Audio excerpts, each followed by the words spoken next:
That's it. So joy and hope. So just as Lumen Gentium, what did it cover, Bree? Lumen Gentium covered the light. Come on now, think. What was the subject of Lumen Gentium? Anybody? Like how the church should evangelize to the world. Cloud of holiness. That's Agentis. You're Sorry. such a joker. The cloud of holiness. Yes, of course. Good job, Vince. It's about the church, the dogmatic constitution on the church. Good job. Exactly what you're talking about. Agentes. How about that one? What does that mean? Ad means two. Gentes. It was about missionary work to evangelize. Yeah, very good. So this is actually about, and you guys are bluffing it, about missionary activity. So this is properly missionary. This was where we saw the key part of Agentis. The thing I want you to remember from this is the 3 steps of evangelization.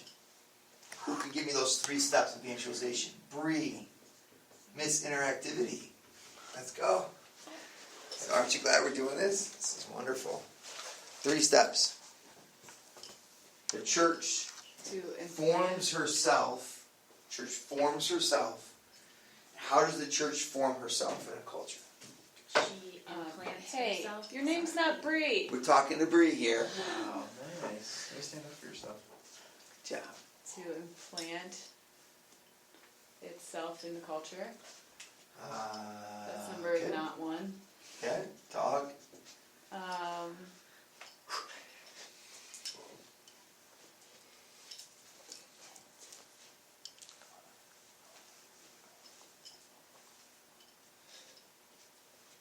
Implant and preach. Good. Nice. Second step. Once it's preached, what happens? Jesus Christ is Lord. Does anyone here believe that? I do. What's my next step with that person? To form. Good job. Perfect. That was a good answer. Form and educate. So this is the catechize. Catechesis.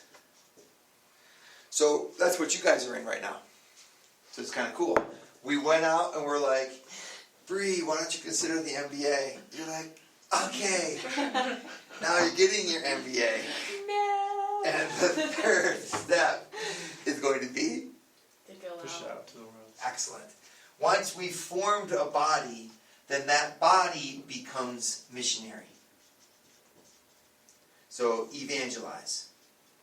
This whole process is the process of evangelization. And this is, write this down. This is something I want you to know. This is like, when I'm like, what did we learn in this course? I want you to learn this. Evangelization is a process whereby the church forms and perpetuates herself. That is a weird statement because we're always like, it's not about us, it's about Jesus. Yeah, but it's about Jesus in and through us. It is about us. It is about us. Because what we are is more than an idea. It goes back to Vincenzo. I can't wait for the 2 of you to get your ideas so I can start using other examples in class. But it goes back to what you're trying to do, Vincenzo, with this tap house. Is you're like, dude, Christianity is not just words. So actually, we might not have any words. We might have some sort of Bible quote on the wall, somewhere, a crucifix hidden in a corner. But when you come in, you're going to be met by Christ. By, and this is my big idea, training every bartender and every waitress and liberating them to do ministry as part of their job. Mm-hmm. So when they meet you, you're actually meeting someone who's there in order to meet you. They actually want to get to know you. What's your name? How many kids do you have? What's going on? And so they're engaging these people in a real culture where everyone knows your name, where everybody loves and appreciates you. It's called the church. People will be going back not just for the tap house, because everybody there is friendly. Everybody there is happy. Well, what's he doing? Christ is being proclaimed. Why? Because the church is present. The church is, this is something you can think about. Of course, it's teaching. Of course. But it's also liturgy.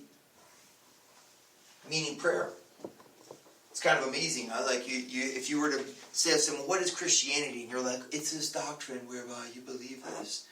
They're like, okay. But then if you're like, let's do it together. Let's live that doctrine. Let's pray to God together with other Christians. There are things that people will experience here that they'll never get here. Okay? It's not just liturgy, not just teaching. It's also, it's arts. It's expressions. So Father Francis Therese would say, you want to hear Christianity? Well, I want to take you and listen to Christianity. And you're like, what does that mean? Hear. And you hear his voice singing Allegris Miserere. You guys know what that sounds like? Here. I want to play this for you because this is Christianity. What, the speakers? I mean, that probably would cause a whole crazy fiasco. That would just be too much for us to handle.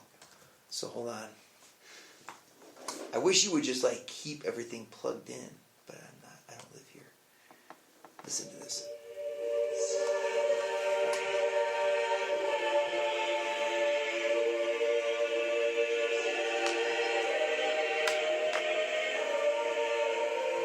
Wait for it. Wait for it.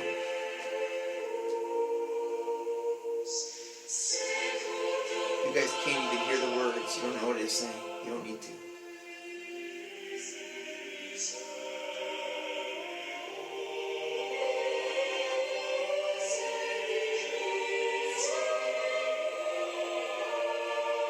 Someone could be in there and they're contemplating Christ without even knowing what they're doing because he's there.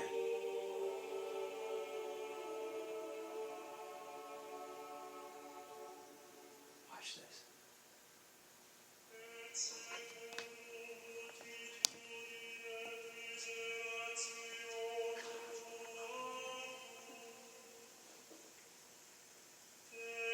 I could translate it for you, but you don't need it.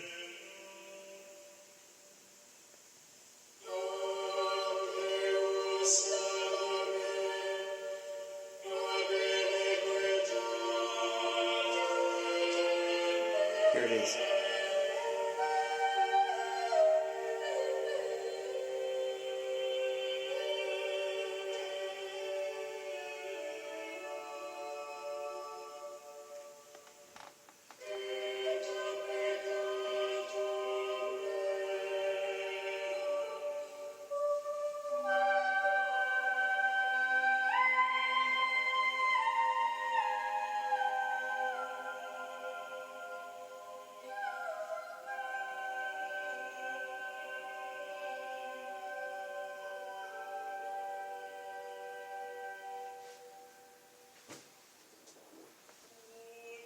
And it repeats it over and over again.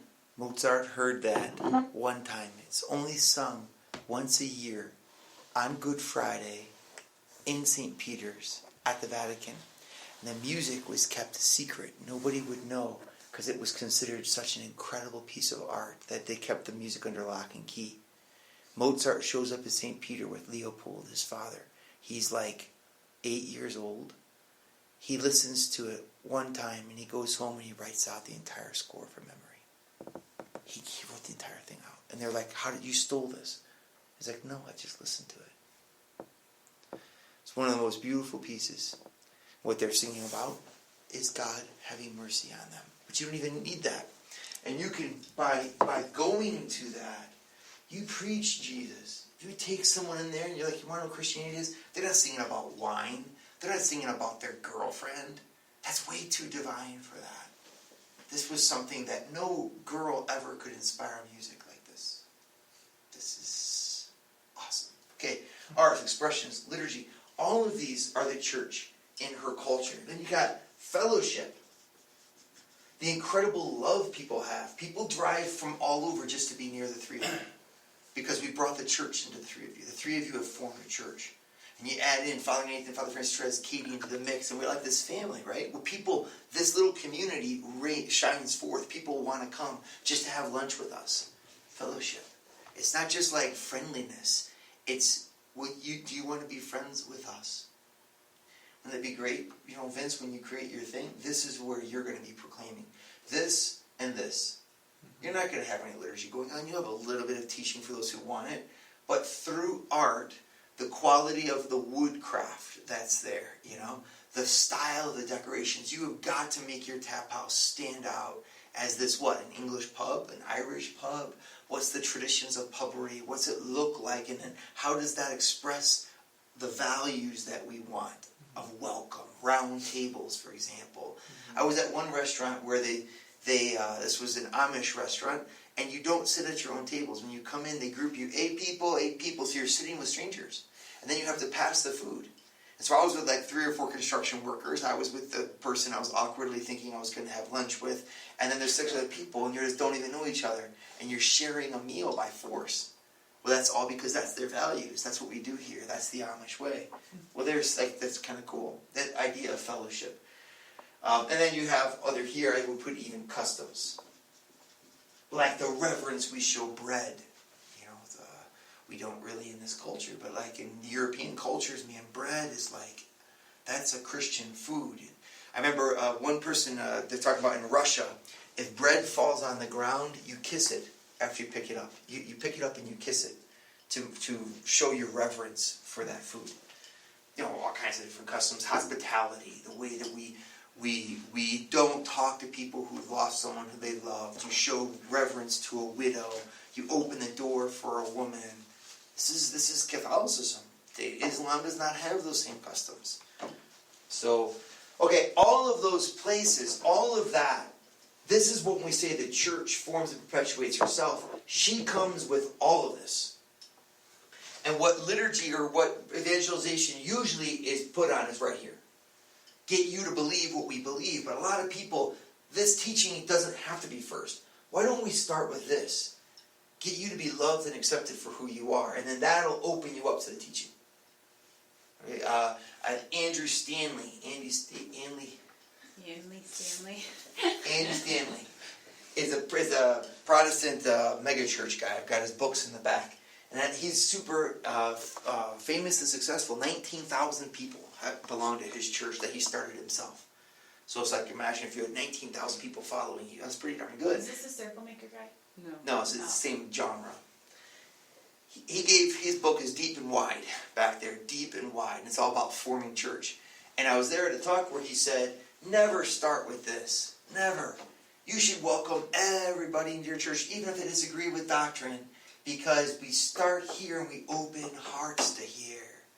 If you start here, you draw a line in the sand, you say, you're either this or you're this. Don't draw any lines. Everybody is there. And then when they go deeper, then their hearts are open and you can really minister to them with the teachings. Probably it's got 19,000 people.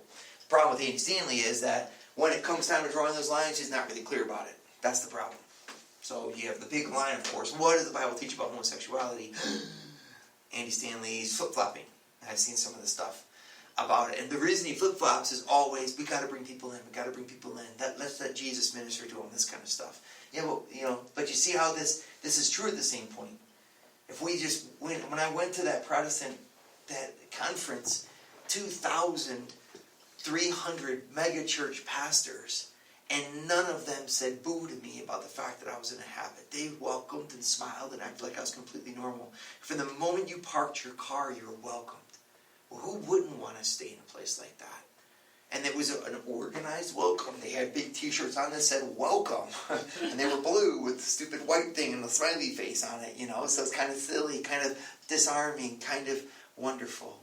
Everyone there wearing blue jeans and T-shirts and just being who they were. And that affirmation was so strong that I remember that more than I remember the teaching. I remember that I wanted to be there. So you came through the door and there was music playing, and it wasn't stupid Christian music. It was like a beat, bum, bum, bum, bum, bum, bum, bum. It was like a disco dot. The guy behind the disco, he was like dancing. He was happy. The disco music was going, and it was happy. And then they had games. So the first thing you encounter isn't the cross. It's not the altar. It's games. They got dunked, this guy going on. There's some sort of giraffe you can ride. And grown adults are on the giraffe, and they're dunking people. And then the coffee service is free coffee for it. If you want a donation, feel free. But we're here to support the kids in Peru. Some sign of some starving kid in Peru, And so then you're like, oh, the kids in Peru. So now you're talking to the guys. And the guys serving you the coffee for free are super nice, and they're engaging you. Before you know it, you're writing out a $100 check to the kid in Peru because the guy selling the coffee didn't sell it.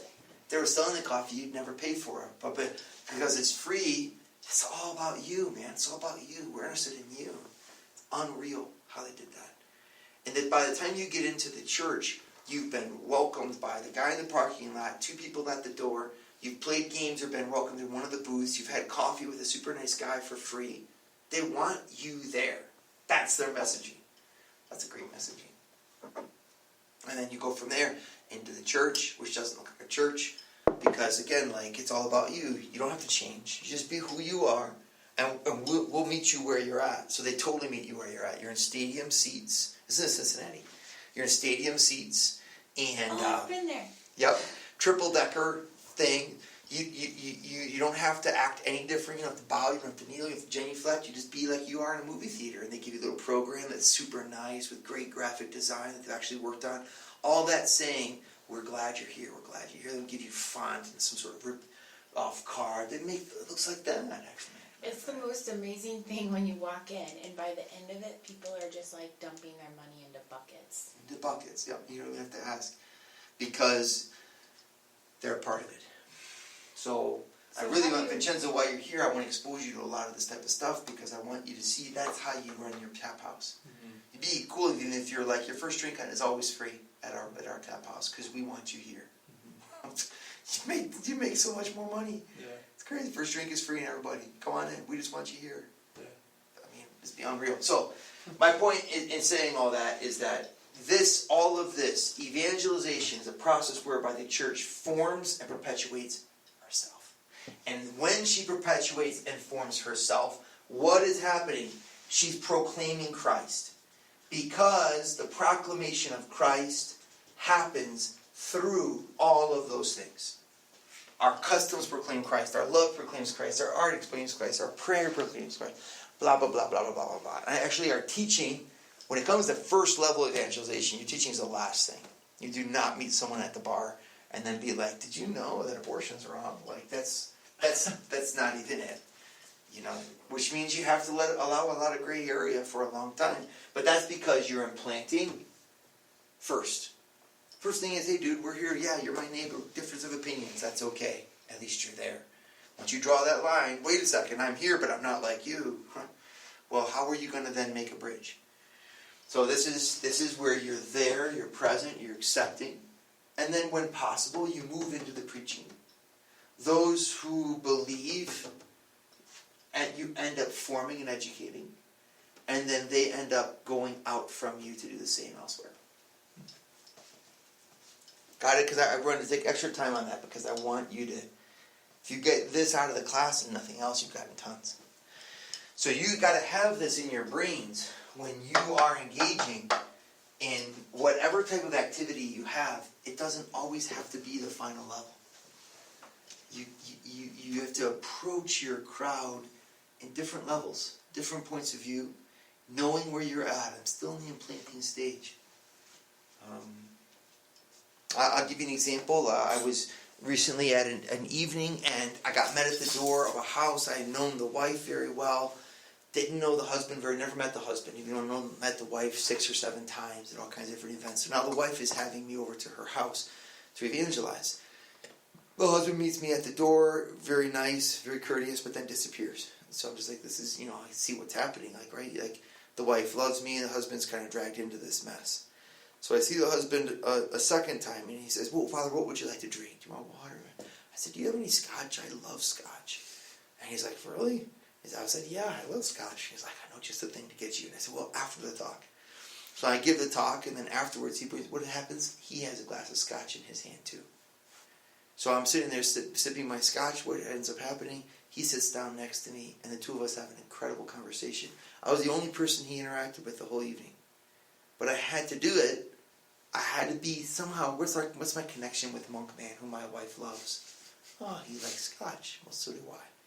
And then that enables us to have a conversation. And in the conversation, you're careful to affirm that you want to be with that person. You're implanting. A lot of times we don't do this enough in Catholicism, which is why we don't get the fruits. We need to start there, and it takes a long time. And our Gentists will say that there's many times where it's impossible to preach. You can't. just your act of service and the dignity of your life is your only proclamation you can make, then make it. When you can preach, then you do it. Cool? That's all in Agentis. Moving on. We're now in this third document called Gaudium et Spes. Hope and joy and hope. This document was like the last one, the document that the Vatican II put forth, the last major one, and it's huge. And the whole idea is, okay guys, our world has changed. What does the church have to say to a modern world? This is a very controversial document amongst those who are more traditionally minded. Because for those who are traditionally minded, the church has a lot to say to the modern world, and most of it is, it's off its rails. Come back to the ways things should be. And the Catholic Church's duty is to maintain the way things should be. And so they criticize this document, as they criticize actually all of Vatican II in the end, because they're like, this whole attempt of Vatican II was misguided. You can hold that, and it's really hard to argue against it, honestly, because when you look at the number of the decline, it's really amazing. We went from like 95,000 priests to 55,000 priests, from like 120,000 nuns to 40,000 nuns. I mean, it's like the number of people participating was at 55% in 1950. Today it's at 27. So it's like we lost half. Now some people say that was going to happen anyway, and would have been even worse. But you constantly find this as a flashpoint document. I am not going to take the position of those who criticize it, because this is the leadership that the church has taken. And you might not like it, but until the Holy Spirit inspires the church to take different leadership, different motion here, this is the way it is. So it's much better for us to say this is how God evidently wants us to approach things. And the fundamental way of approaching it, theologically, was that it said these points. Number one, this is not it. This is not Lumen Gentium or Gaudium et Spes. This is Vatican II speaking of itself. Number one, the church exists to save the world. Okay? Saving the world, number two, requires communicating with it. So all those 5 points that I pointed out there, teaching, liturgy, fellowship, arts and expression, customs. Well, you got to do that to the world. If we just have our lunches and we're like, and no one's allowed to join us at SJI, you know what I mean? Like, it's our fellowship. Well, I mean, we're not going to save anybody. We might save ourselves, but we're not going to save anybody else. If I have concerts and I'm like, no one can listen to that, it's special Catholic music. The whole idea is that you have to communicate with it. Next point. As the world culture changes, communication must change. Uh-oh. Now we're talking about changing stuff. And you see what's happened. So then, for a modern world is radically different from all preceding ages. Therefore, a new mode of communication, which we'll call modern, is required. So then if you take each of those 5 categories, 1, you need new language in teaching. You need an adapted liturgy for modern values. You need arts to incorporate modern idioms. You need a fellowship open to modern problems. And you need customs that are sensitive to modern situations. You know what I mean? I had to write all that out, because if I don't write it out, you won't write it out. It's just the potter. It's part of the modern mind. When you teach, you have to teach modern people. Modern people will only write what they see. The art of note-taking based on oral exposition is lost. New what in teaching? Language. So what I did here is, of course, I took the 5 points that were over here, that you all memorized, and then I wrote them out here, same 5 points being adopted. So this is all an incredibly logical, coherent presentation that you're receiving. Very high quality stuff that you probably don't appreciate, but that's okay. We'll just keep throwing it against the wall. So the church exists. The church exists to say, this is a huge, I don't know anywhere else you're going to get this. Okay? You're going to hear this maybe at a university if you're lucky. So this is really important. When you're talking about Vatican II, this is the line that justifies Vatican II in all of the changes of Vatican II. But if you notice, therefore, what's going on is that you take this whole process, you can refer to in the Italian word aggiornamento. A is to, giorno, buongiorno, right? What is that? The day. Mento. Making it to the day. Aggiornamento, the updating. That's what we would say in English, but it's just not the right word. It's the bringing to up to date. Bringing up to date. The bringing up to date. The updating of the church.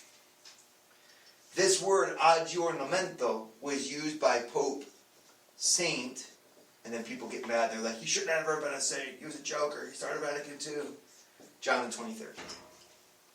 Who was canonized by Pope Francis alongside Pope John Paul II. So this aggiornamento, this updating of Vatican II, this does not mean a change in essence or substance, but a change in expression.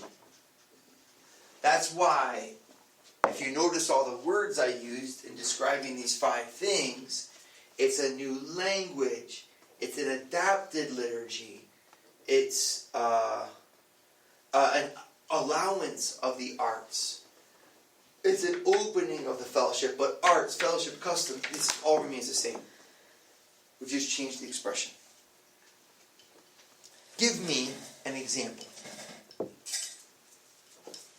What this means to you. Anybody? Like technology? Talk to me. Introduction to technology. Do you mean like in the religious world or just in the culture in general? Of like what? Give me an example of where you take something substantially and don't change it, even though you change its expression. I mean, just in like writing a letter versus text message or something. Same message, but different form of communication. Okay, very good. Give me another example. In a minute. Someone else. It's very emotional. Sorry. Give me some. Give me another one, guys. So, Vince, take beer. How do you change? Give me an example using beer. Example using beer? Would Budweiser Yeah. be Budweiser if it was in a Coors can? No. I mean, it would still be, but yeah, it wouldn't be the same expression. Yeah, you're right. So now do it on your own. If you took Budweiser and you put it into a Coors can. No. Give an example. Take the stuff then. Oh man. I mean, wouldn't even like converting the daily office and putting that in an app, because we use our phones so often, so making it more accessible to people to everyone who is so virtually connected and dependent on their phones for everything, so that way it's relevant, basically. And us singing The Office versus just saying it, it's completely different too, right? Different expression, but same words. And like, instead of just telling someone a teaching, like doing it through like the fellowship aspect, so that like you're not just telling, but like you're still getting the message to them, but never actually telling them they have to follow. Yeah. Give me some more. Where do you have to do this?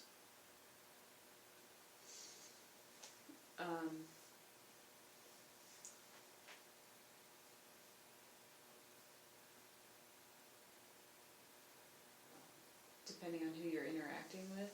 I mean, like,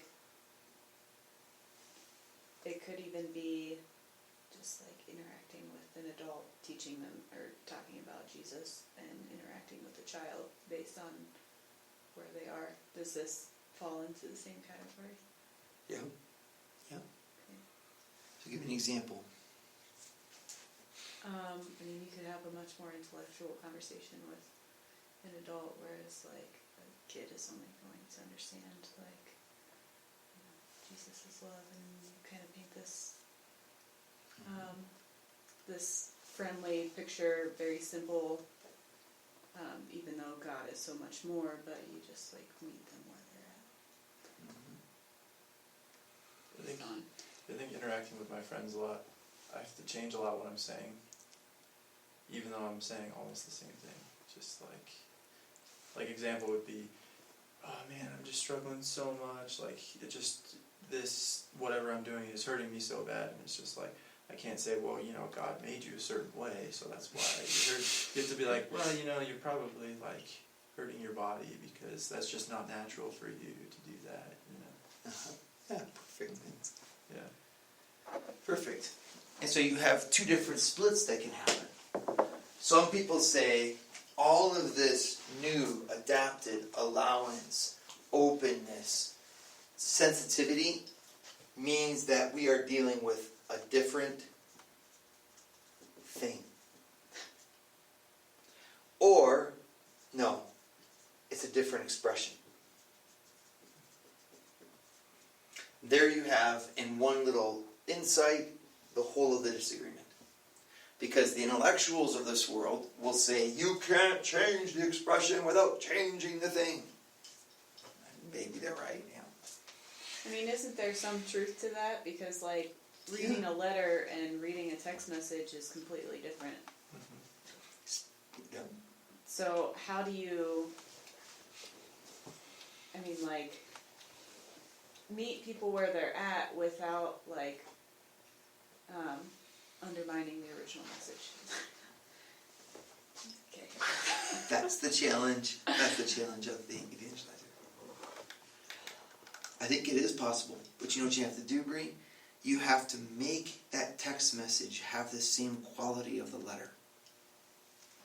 So maybe you have to think of something different, like, I'm going to hand deliver you a text message. Or like we're seeing now with the iPhones, they updated their text messaging service, and you can write your message. Oh yeah. And when you send it to them, it writes it out for them in your handwriting. So how cool is that? Unfortunately, it's like really limited to something like hi with a smiley face. But the idea is that That's they're really trying annoying. to It make keeps that. coming up, and I can't get it to go away. So what has to happen is that the evangelizer has to be like, my goal of communicating is more important than my goal of maintaining the old ways that seem better to me. Because what the church was faced with pastorally is, it's really great doing things the way we did them. It was a wonderful place, but we're about to lose humanity. Because humanity has changed. The modern person. Imagine if I was to tell you all, cell phones are evil. They're from the devil. Because I happen to think they probably are. Now what would you think, if communication is lost when you're on a phone? Well, what do you think the majority of young people in America would say? Yeah, let's throw them away and go back to the way it was. Or would I have completely lost my contact? So what Vatican II, the proponents of the changes say is, look, you guys are right. It is better to do it the old way. But we don't exist to hang on to comfort. We exist to get people to know Jesus. So we got to shift. I think that there is sympathy to be had for both sides. Because this emphasis on the different thing was taken pretty crazily. That's why you got to go back to the text and read them and realize and see. For example, it never says in Sacrosanctum Concilium that women are allowed to do anything in the liturgy. Take extraordinary minister for communion, same thing. They're supposed to be used in extraordinary cases. And now it's like, oh, why don't you just... I got 3 people at Mass, and people are like, why don't you have someone distribute the precious blood? It's like, wow. Well, where is that in the documents of the council? It's not. So, I don't want to focus in on that. What I want you to understand is this logic is really, really important. The church exists to save the world. And once you say that means I got to communicate. The world has changed. We need to communicate. So let's update the 5 things we talked about and make the church ready to communicate. And when you look at it, it's easy to say it didn't work. But how do you know it didn't work? How do you know we would have been better off if we hadn't changed? Would we be even in the game? Then there's like, well, how far are you willing to change? What Vatican II is saying is it is possible to change the expression and to keep the substance. That's the underlying assumption. And that's where the intellectual debate begins. People mentioning Bree's argument. You change a language from Latin to English, you've changed the meaning. Because sensus doesn't mean the same thing as meaning. It means the same thing in the dictionary, but when I say sensus, I'm saying something different. And it's hard to argue with that. The only thing I would propose is, okay, you can argue with it all you want. The fact is that the evangelization of the world is taking place with these changes. And you don't have to say, I have to resist them in order to evangelize. So what Pope Benedict tried to do is say, well, let's try to do both. Why don't we try to keep the old, because it's good, and open ourselves to the new. Cool. Do you want to talk about this? Okay. Let's take a look at Gaudium et Spes. So what's this document? So this is the document, now you understand when it says the pastoral constitution of the church in the modern world. What Vatican II is saying is we're going to write the foundations for the dialogue between the church and modernity. So this is, it has a very ethereal beginning, very theoretical, and then it gets into really concrete situations and gives practical advice. We're not going to look at the practical advice. But if you take a look at page 913, we're going to take a look at the preface, page 903 to 912. And then you get to page 913. And it gives like a lot of the foundations for the human person that we communicate with. And then on page 924, it starts talking about, but that human person is not an individual. He exists as a society. So how does the society of the church touch the society of the world? Page 933, chapter 3. It's like, all right, let's talk explicitly about how we understand man as an actor in the world. Because we're going to give a lot of morality Okay, we're going to talk about what's right and wrong in terms of actions. What is that dialogue with these actions? Chapter 4, mutual relationship with the church and the world. So that's basically saying, world, you cannot do without us. And church, you cannot do without the world. And then it goes into part 2. And then it just gets real specific about certain things. So it talks about marriage and the family, contraception, stuff like that. Then it talks about how culture develops. So that's kind of really a cool thing to look at. What culture is, education, stuff like that. Economy, finance, the rights of that. Politics, and then peace in the world. And I think it finishes with a chapter on, peace in the world. And then a dialogue with unbelievers, etc. So we're going to focus in on this first part of the document. Preface, page 903 to 913. Vince, could you read for us paragraph number 1?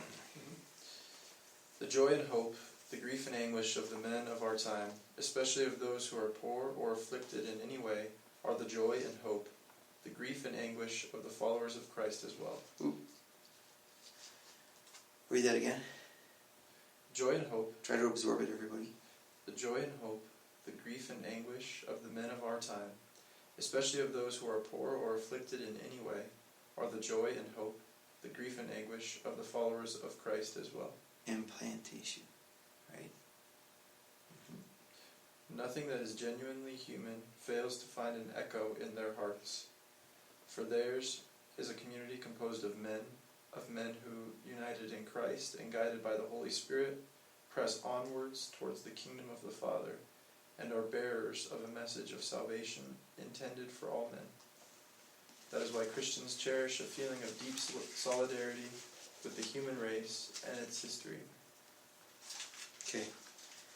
So this is kind of a cool way. If I was making a diagram, I would go like this.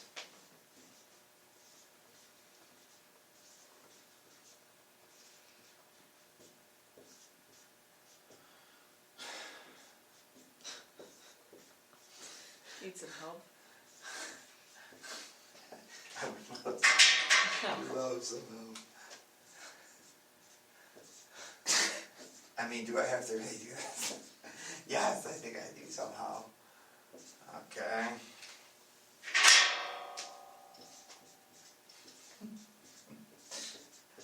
Whatever.